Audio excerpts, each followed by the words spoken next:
આ વિડીયો જોતા સામાન્ય રીતના આપણને એવી ખબર પડે કે પોલીસ અને વ્યક્તિ વચ્ચે કંઈક મુદ્દે બબાલ થઈ રહી છે। હવે ગુજરાતથી આવા વિડીયોઝ આવવા એ ખૂબ સામાન્ય થઈ ગયા છે, કારણ કે પોલીસ કોઈને રોકે અને પછી એ બબાલ કરે એ બધાએ માની લીધું છે કે આવું જ થતું હોય છે। ભાવનગરનો આ વિડીયો છે, કયા મુદ્દે બબાલ કરી રહ્યા છે ખબર નથી, માફી પણ મંગાઈ ગઈ એટલે આગળ કોઈ કેસ પણ નથી થયો, પણ જે રીતના એ વ્યક્તિ પોલીસ સાથે વર્તન કરી રહ્યા છે એના ઉપર બહુ જ બધા પ્રશ્ન છે। થોડા દિવસ પહેલાં એક વિડીયો ખૂબ વાયરલ થયો, એ વિડીયોની ખૂબ ચર્ચા પણ થઈ, જેમાં એક પોલીસ કર્મી જે છે એ મહિલા પર હાથ ઉપાડે છે, લાફો મારે છે, મહિલા જે સામે છે એ એને ગંદી રીતના ગાળો બોલે છે અને આગળ આમને સામને કેસ થાય છે અને બધા પછી પોલીસની સાઈડને સામેના વ્યક્તિની સાઈડ જાણ્યા પછી પોલીસ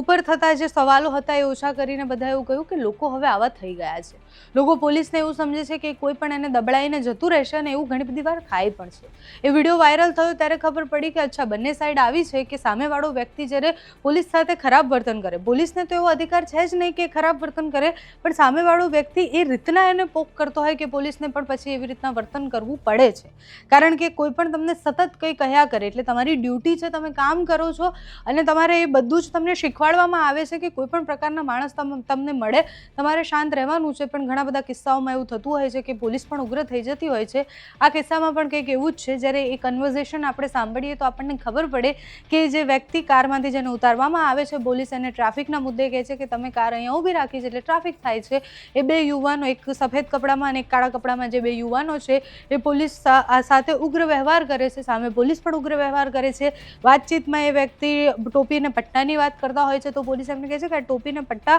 એ તમારા આપેલા નથી। એ સામાન્ય માણસ જે છે એ પોલીસને ધક્કો મારી દે છે, પોલીસ તો પણ એને સમજાવવાનો પ્રયાસ કરે છે અને જોયા પછી પ્રશ્ન એ થાય કે એ વ્યક્તિ પોતાની ડ્યુટી કરી રહ્યા છે, તમને ઊભા રાખે છે, તમને કંઈ જ ખોટું લાગ્યું છે તો તમે એમની સાથે આર્ગ્યુ કરો, તમે એમને સવાલ કરો, પણ આટલી બધી ઉગ્રતા અને પોલીસને આપણે એવું કેમ માની લીધું છે કે આપણે એની ઉપર મરજી પડે એવું વર્તન કરી દઈએ। બીજી તરફ પોલીસે પણ એવું કેમ માની લીધું છે કે કોઈ પણ સામાન્ય વ્યક્તિને ઊભા રાખી અને 50 વસ્તુ પૂછી અને એમને દબડાઈ શકે છે। આ પ્રશ્ન એ આપણા સામાજિક અને આપણે કેવી રીતના કોઈ વ્યક્તિ સાથે વ્યવહાર કરીએ છીએ એના ઉપર બહુ જ વધારે છે। એ વિડીયો આવ્યા પછી ઘણા બધા પ્રશ્ન એ પણ થયા કે આવા સતત આવતા વિડીયો પછી આપણે એ વ્યવસ્થા બનાવી દીધી છે કે કોઈ પણ માણસ કોઈને પણ દબડાવી શકે, કોઈ પણ માણસ કોઈને પણ કંઈ કહી શકે, એને અધિકાર આપી દીધો છે। કોણ કેટલું પાવરફુલ એ દેખાડવાનો બધાને શોખ ચડે છે અને પછી બધા જ એ વિડીયો બનાવીને સોશિયલ મીડિયા પર વાયરલ પણ કરતા હોય છે। ભાવનગરના એ ત્યાંથી આવેલા વિડીયોઝ જુઓ અને વિડીયો જોઈને તમે નક્કી કરો કે આમાં પોલીસ સાચા છે કે વ્યક્તિ સાચા છે।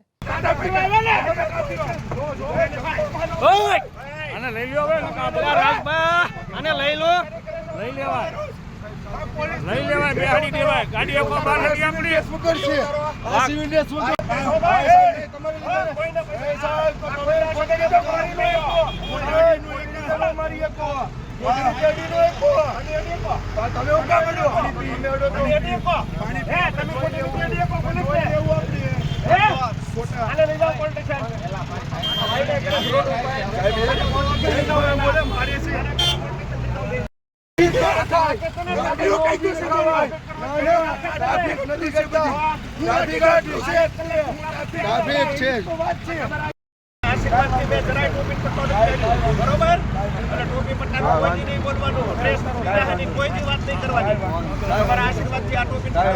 કાંઈ વાંધો નહીં સાહેબ।